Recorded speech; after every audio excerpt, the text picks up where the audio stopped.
Hello! Welcome to or back to Bardicaggravation. I'm Kent, and that's all that matters. No, it's not. Okay, Brandon. That's Rick. all that matters. All right, Rick. Okay, fine. Rick, Brandon, Kent. We all matter. Everybody feel heard now and seen and listened to? Not really. Today, hold on. go. I gotta clear that. Today, I quit.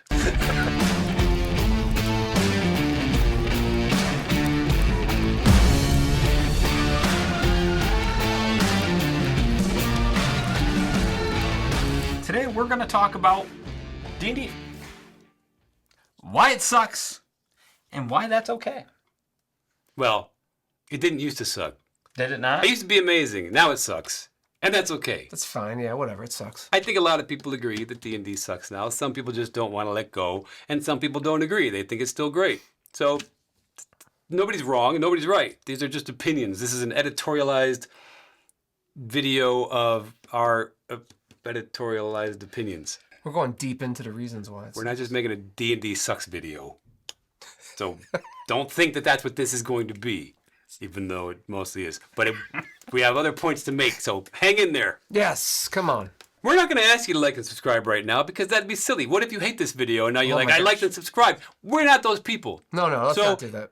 Think about it. If you're enjoying this, within 5-10 minutes, maybe you want to like and subscribe, or maybe you want to save subscribe till the video's done and you'll be like, okay, now I'll subscribe because I liked that video and maybe they've made another couple that are okay too. Right. Don't like and subscribe right now. At least make a comment, though. If you don't like it, make comments, because we do like to argue in the comments. That's fine. That's a win-win for Put everybody. your opinions in there. We want to hear what you got to say. If you don't want to like and subscribe, just yell at us. Just yell to say And something. then you win and we win. Now you feel better that you've yelled at us and we feel better that we got a comment. It's symbiotic. So when I grew up, I played 2nd edition Loved it. or AD&D. I don't know which one is the 2nd edition. AD&D, Yeah, second you get a different edition. opinion AD&D. from different people. It's AD&D. Come on. So my whole childhood literally was two things: Star Wars, D&D. Those two things literally shaped my world as a kid, and they have a lot to do with who I am today even, because I existed in those worlds. I didn't want to do anything else but play with Star Wars stuff, watch Star Wars stuff, play D&D with my friends. That's all I wanted to do. So it was huge for me. Very influential on you. Always love it. I will always have a big, huge place in my heart for D&D. Right. What did you like about it? Why did you play it? It was simple, easy to get into. Then why don't you just play checkers? Because that's also simple and easy to get into. I liked the storytelling, the imagine. Well, how did you get into this messy habit? Loved it. I loved it. I loved the fantasy aspect of it. I loved the group storytelling with my friends. Excuse me, I gotta make a call. I lived with a bunch of my friends right out of high school and college, so we all shared a space. It was super small, and we just played D&D like literally 24/7. The thing with D&D when it came out, and for most of the years after that, there was no other game like it. Right. There was no role-playing game that you could get and roll dice and you can go buy the starter kit or buy the books and just play this thing. There was no other way you were going to get that fulfillment. Not from video games, not from anything else. You weren't going to get it. You couldn't.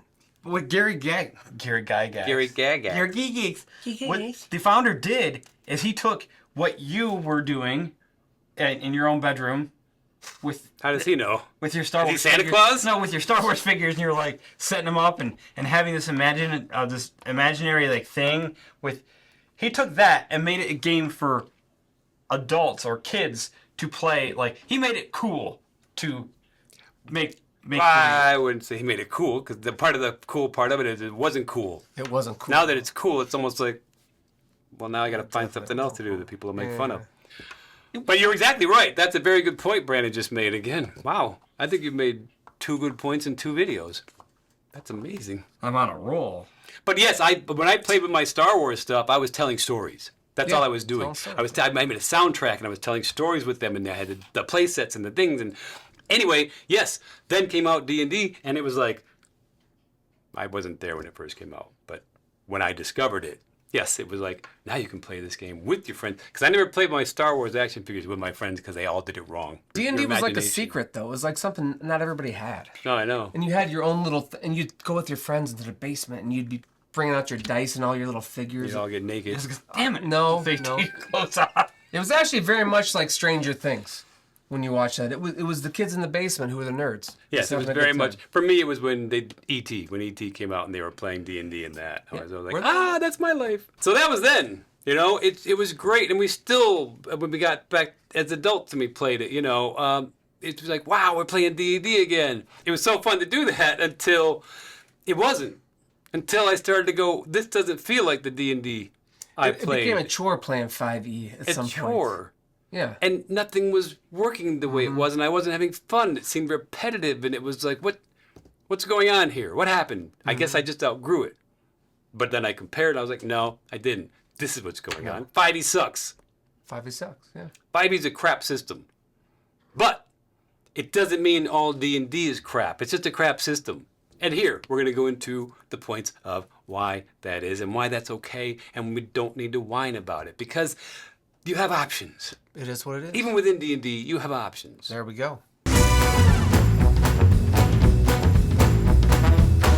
You know, like a little kid starting something new, like riding a bike. You ride it with training wheels because you're worried about falling over. D&D 5e is like role-playing game with training wheels. It shows you how to play the game, ushers you through it, says you're doing a good job, and at some point you outgrow D&D and you move on to something different. You want to take the training wheels off. Yes. It's a starting point. Got us here. Got us where we're going. Got us here, yes. D&D got us here. Without D&D, the OG of RPGs, Correct. there wouldn't be any of this other stuff we're going to talk about. We're a DC-20 channel. That wouldn't exist if it wasn't for D&D. I liken it to Lord of the Rings. I'm not a Lord of the Rings fan. Oh, no, don't. He's wrong. Just tell him he's wrong in the comments. Tell him he's Go wrong. ahead, get it over It's with. a great story. I loved it when I was a kid because it was really the only thing there was, right? That, Conan, you didn't have much. So it was great. But now Now. we have better, much better stuff. A Song of Ice and Fire, you know it is Game of Thrones if you only watch the HBO thing. Much better. A Wheel of Time. The Wheel of Time, not the Wheel of Time. Duh. Much better. It took what Tolkien did and went, hold my beer, and oh my God, so much better. Joe Abercrombie, if you know him and you read his stuff, the Warlord Chronicles, all these things, I go on and on, but they're better. But they have Tolkien to thank. They have Lord of the Rings to thank. So all of these games that everybody else is talking about now, and the games that came out because of the OG debacle, which you all know of, that's thanks to D&D. Yeah. So you could never say, D&D sucks so bad, I wish it never existed. That would be dumb. It got us here. It got us here, yeah. It's a legacy system now, right? What does that mean? It's a legacy system like Atari. We don't play Atari anymore. It got us where we're going. We don't sit around and play Pong all day and stuff like that. Why would you do that? It's a legacy system, which means it's not evolving very much. It's pretending to. It's different editions, and they change stuff, and then they throw the baby out with the bathwater from what worked in the previous edition. Right. There were good things in 3E that 4E said, meh, get rid of all of it. And then there were good things in 4E that 5E said, man, get rid of all of it. It's just stupid. Now they're afraid to change it, I feel like. They're scared. Because they don't know what to do. 2024, they put like a little Band-Aid on it and kind of polished it up, but it's really still a turd. It's there. They didn't fix any of the They didn't do problems. anything. We've talked about this before. They didn't fix any of the problems in 20. They probably just created new ones. But I think in they're that afraid to fact. do anything with it because of how legacy it want is. They to. can't change it. They can't. They won't change it because can't. it's a cash cow, and That's it. So That's they it. just made more money with the 2024 stuff. That was clearly a cash grab. I From mean, the- which is fine. Let them do it. That's what corporations do.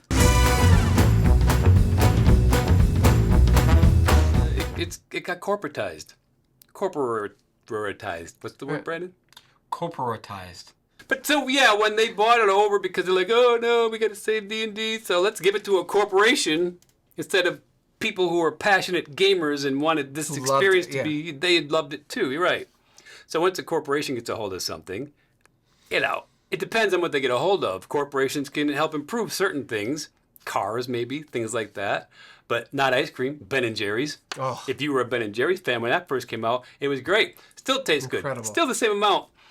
Look at the ingredients. Compare it to the original ingredients. Oh my God. Not as good. It's not sugar anymore. It's just corn syrup, and it's a bunch of crap. And these sellout hippie bastards that Ben and Jerry, they were going to make this business. They didn't tell anybody they were selling their ice cream to a big corporation so they can make a lot of money and still pretend to be hippies and talk about how bad corporate.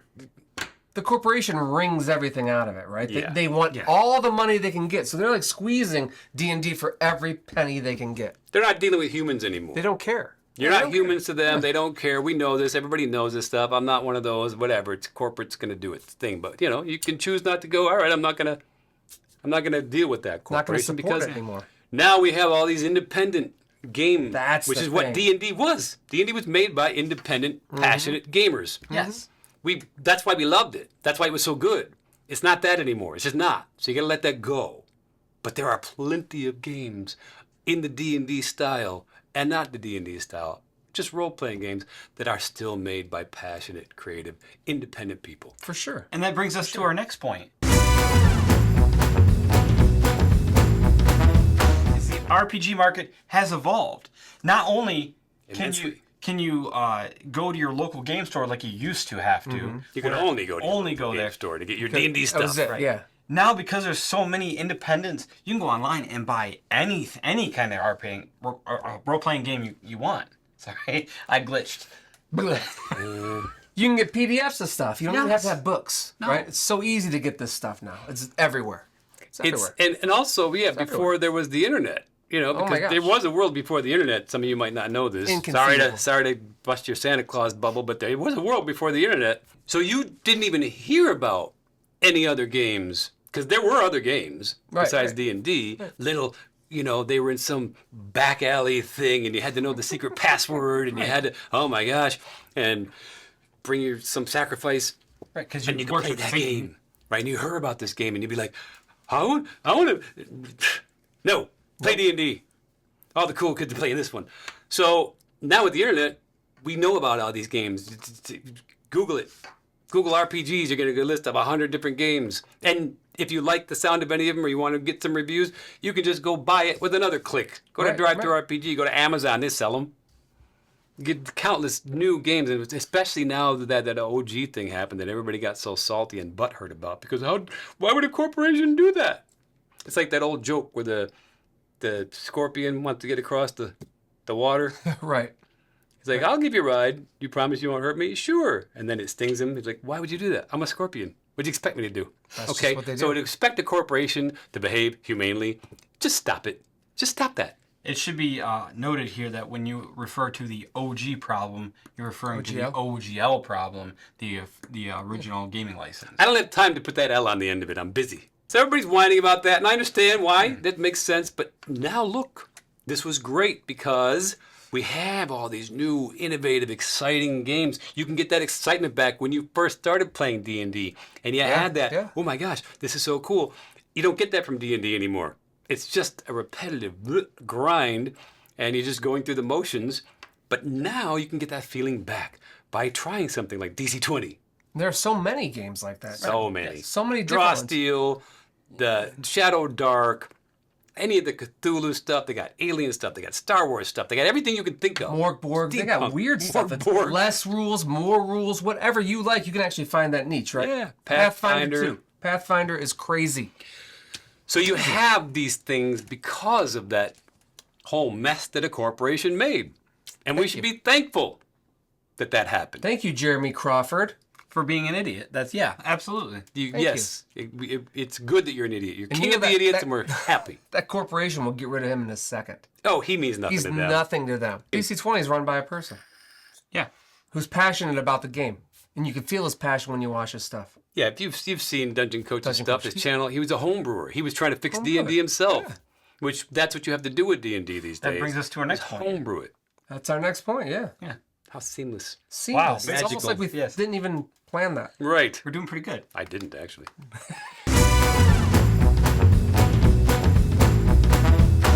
But the Dungeon Coach did homebrew D&D and made it playable for us, actually, for more years than we would have got out of it. Oh, we yeah. were sick of it. We were done with it. It's just annoying. But then he had these rules, and what was it? Alcander's Almanac, his DC-20 magazine. All of his little booklets. I remember us trying to get all the little booklets that he put out for everything. Class level bonuses, all this little stuff he put out. We loved it. They made it more fun. They made it more my engaging. They made it make more sense. Right. They're trying to balance the game. That just unbalanced beyond recognition. You're not even playing D&D 5e anymore. No. At what point are you not playing You're it? playing a Frankenstein version of it. Right. Because you have to homebrew something to play that freaking game. And you have to. You have to. And to their credit, what? I was gonna say it's heavily reliant on it. No table I've sat at has not homebrewed some portion of their game. You have No, it's not. But to their credit, it says so in the 2014. I don't know what it says in the 2024 Dungeon Master's Guide that nobody read. I did. But it says, feel free to homebrew this crap. Here's a whole appendix in the back of different alternate rules you can use for sure. resting, for damage, for all this other stuff, for spell slots instead Make of... it more realistic, more gritty, blah, blah, blah. So it encourages you to homebrew it, which I love that about the game. But as Rick said, and Brandon I think probably said, it got to a tipping point where it was more homebrew than D&D. Way more, yeah. So now, what are you actually playing? You're playing your own game. Yeah, you've developed your own game. Which is what all these other game developers have done since the OGL. Exactly. So now they took all their homebrew and they put it into a system, so you can go to any of the other systems and get a passionate, balanced. I don't know about the other ones. DC-20, he's very, very, we've said this before, passionate about balancing the game balance. For everybody. Because D&D is anything but balanced. It's ridiculous how unbalanced it is. It is so very off. this is great. So the homebrewing has evolved into better systems than D&D. They're just better. Again, we can still love D&D and be like, it was so fun to play then, but this is better now. I've traded up.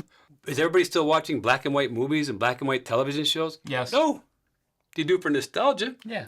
Is everybody listening to vinyl records? You do it for nostalgia. But Rick Not likes cassettes. vinyl. Not cassettes. But not cassettes. You're not listening to cassettes. going. Even I still listen to CDs sometimes.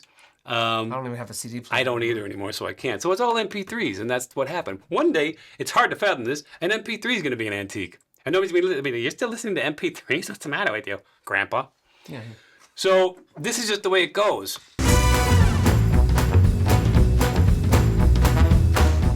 You did mention... Jesus! You did mention, Kat, that the game is unbalanced. Because it is. Terribly unbalanced. What is the unbalancedness of this game? Power creep, bloat. You've all heard these terms. You know it's true. It's got worse in it's crazy. 2024. As a wizard at the very beginning, you're nothing. You can't do anything, but the fighter's really good. As it gets higher up, the wizard just controls the game. Right. You've noticed this as a martial player. Once you get past level 9, you're done. I was so bored. You're done. And then I had the multi-class to try to add a little something to my rogue. And by that time, I'm way behind everybody else because I'm a first level whatever I chose to multi-class into. And it was just terrible. Yeah. The paladin does all the damage and the barbarian's impossible to kill. And the DM's like, I don't know what to give you guys to fight because everything I do doesn't work because the balance is so off. And yeah, the divide between martial and spellcaster is ridiculous.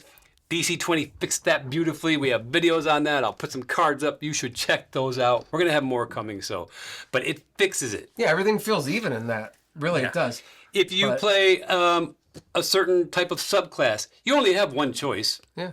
Because the rest of them suck so bad. They're just not balanced. The ranger wasn't balanced with the monk, wasn't balanced with the paladin, wasn't balanced with the fighter. And The ranger's spells nothing aren't- in that game. It's nothing. You can't even play it unless you're... garbage. There's one ranger that's good. There's one, the Gloomstalker. If you're The not rest of them- that, don't even do it. And forget about playing a monk in 2014. I guess they gave him a little more in 2024, but I don't. You can't play a monk in that game. And if you're a paladin, you're great. You're fine. You're fine. Doesn't matter fine. what subclass you have. Doesn't matter. Barbarian, you have to go for the totem of the bear. You kind of have to go for that because it Because makes you'd be unkillable. half. Why would you want to damage play a barbarian everything. that can get killed? I don't want that. Why would you do that? I'm going to play this one. So, look, it's the illusion of choice. Yes. That's what it is. Balance and bloat. Everything just gets more hit points and more damage and more. You can do more stuff and lower levels. And it's crazy and it's crazy and it's crazy, but you don't get your fun thing till 10th level. What? Why am I getting my cool thing till 10th level, but I have all this crazy power at lower levels? It's unbalanced. That's why. And the game can't go past level 12 because it just gets insane. It's a superhero game. You can't get that. Yeah. Even at there you lower go. levels, you're a superhero game. Yeah, Critical Role, where they level 13 when they fight the god. Yeah. I've played one character to level 18 in 27 years. Because the balance is off. The balance, and it's not that hard to balance it. I would have said before, it is. Oh my God, it must be so hard to balance it because they just can't. Jeremy Crawford can't figure it out. And if he can't figure it out, nobody a genius. can. And then here comes the dungeon coach, like, watch this. Oh look, balanced. Is that so hard? How much are they paying you to not do your job, Jeremy Crawford? Well, it's okay, so it's not just Jeremy Crawford. We can't keep shitting on him. I'm sure there's a whole room of developers that you can shit on? suck at their job. Fine, but we don't know who they are. He's the face of the party, so he gets to eat the shit sandwich. He gets it. You wanted to have your big face on camera? Because it is big. He's a giant-headed man.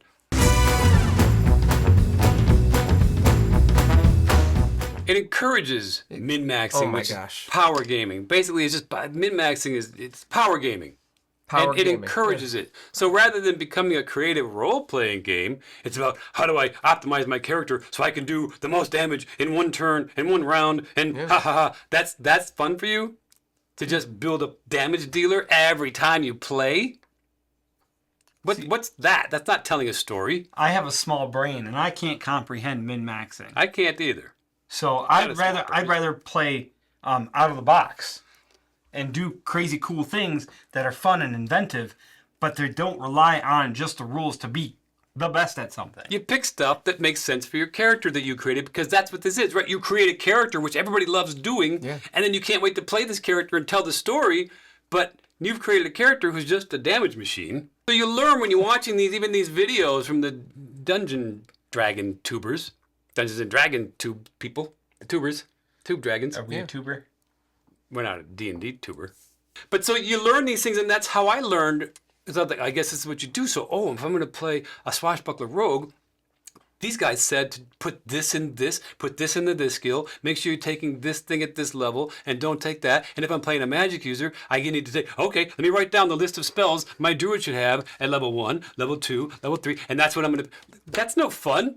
You're just painting by numbers. You're connecting the dots. That's your illusion of choice right there. That's your illusion of choice. That's what you're thinking of, yeah. Right. And that's what D&D has become. Yeah. It's become, a murder hobo simulator, as Rick calls it, which I love that term. This is proof right here.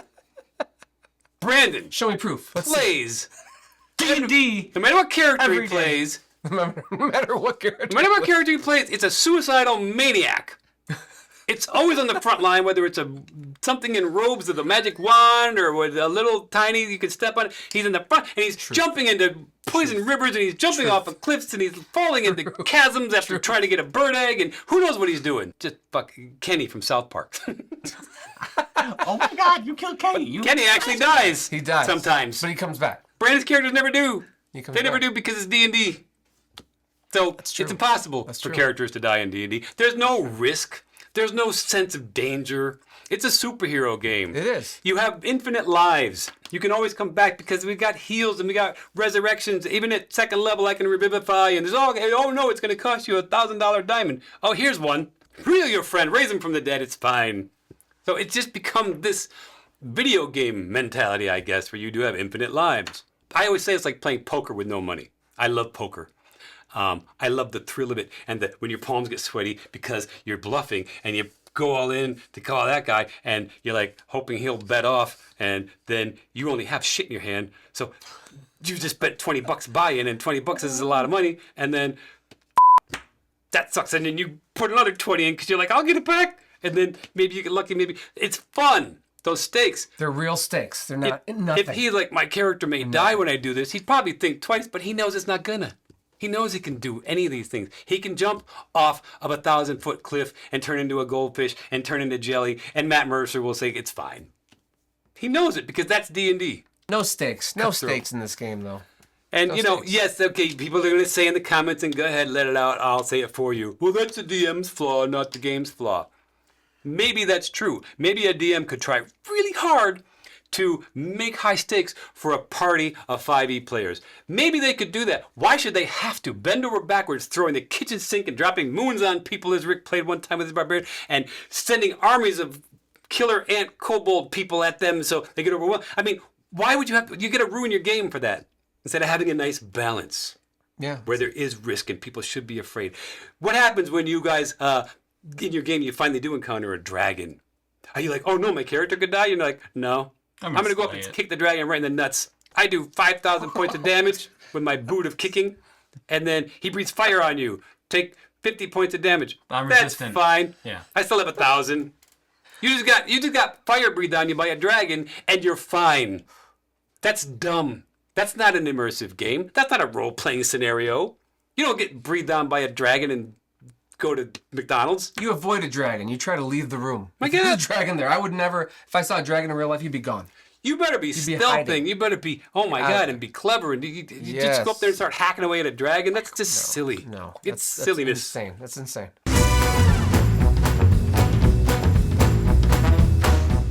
So when I started D&D, Yeah. what made it super easy for me is this website that they created to like help you create a character, understand the rules. And Who created it? WotC? Nope.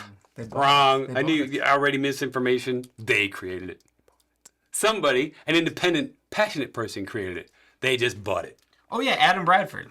Adam, if you knew, why put me through all this rigmarole? Because I'm good at that. All the wear and tear on my mouth. I make you think you're smarter than me, and then I just name drop the guy because I know. You do that. Yeah, I do. You like pulled it out of nowhere. I pulled the old rope-a-dope on you. Is that how you got your wife to marry you? Yes. Nicely done. Adam Bradford created this awesome, like, really cool website that consolidates all of the rules and everything, easily digestible, and D&D you can. Beyond. Yes, it's called D&D Beyond. Now Adam Bradford's no longer with D&D. He moved to Demiplane. He's no longer with Demiplane. Now he moved to Foundry, but he's done a lot of good things for that. But I don't blame him for D&D Beyond. D&D Beyond has become this like. Oh, his brain's running away with him. Let's go. Here we go. Take a breath. It's I'm become gonna flip this table in a second. it's become this monster of a money grab. Some would call it a honey pit. Like it's just just pay money to play this game kind of thing. All right, before you have a stroke, that's good point. Good job, killer. You got them. You got them all. There you go. You did it. It's more limiting than it is helpful. It used to be great, but now, as Rick and I were discussing before the thing, like if you want to play a certain subclass, but you want to use subclass from this independent stuff, right? From Pointy Hat or Grim Hollow, they have some of that in there now, but you can't because then you got to go to try to do the homebrew. If you've ever tried to do the homebrew section when it comes to classes in there, forget it. Can't do it. It's rough. It's unusable. And they've always said that homebrew is cool, right? You can do homebrew, but they have not fixed the homebrew thing on their website at all. It's not easy to do. No. Why would you fix that when you can sell things to people? So you're stuck. You're stuck You're with that stuck system. with D&D Beyond, just in the confines of that. And listen, it was great. It's good. We loved it a lot, and you set up your campaign in there, and everybody puts their characters in, so the DM can see them. It's great. It's fun. But at the same time, it's Limiting. it's limiting. The skill system in this game is absolutely pointless. Yeah, that's true. That's another thing. Yeah, especially D&D. in D&D skill 5e. system. In 5e, it's pointless. It's a pointless skill system. It doesn't do anything to make your character unique. Nothing.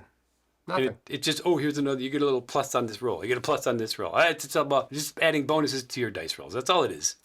It didn't used to be that way though. If I know correctly, like 3.5 had a really extensive skill list. Yes. Where and you you could could- specialize. And you could, Pathfinder has that, where you Yeah, can master huge. your skills. And they do something very useful. And they do things just not in combat, but also outside of combat. Right. Which D&D has a little bit if you want to, persuade or influence. But you still just, it's like, no. These things should be like, really define who your character is and help you build such a unique character because you're just putting this Jenga tower of skills Yeah, together. yeah. And It's very cookie cutter, right? You're the rogue. You have to have fine traps Right. and lockpicks. That's it. You can't put your skill points anywhere else. And it's weird because even with that, you still don't really specialize. No. Your no, characters no. aren't specialized. They're all pretty bleh and milquetoast and just kind of amoeba-ish. They're all bland, yes.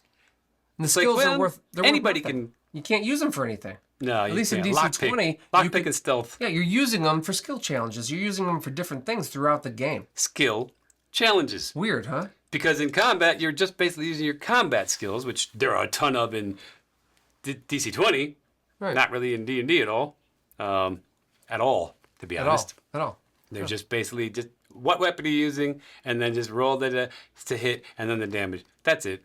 Swing, hit, rinse, repeat. But skill challenges are things that could be outside of combat. You saw our video. If you're not, go watch it. If you haven't seen it, go watch it.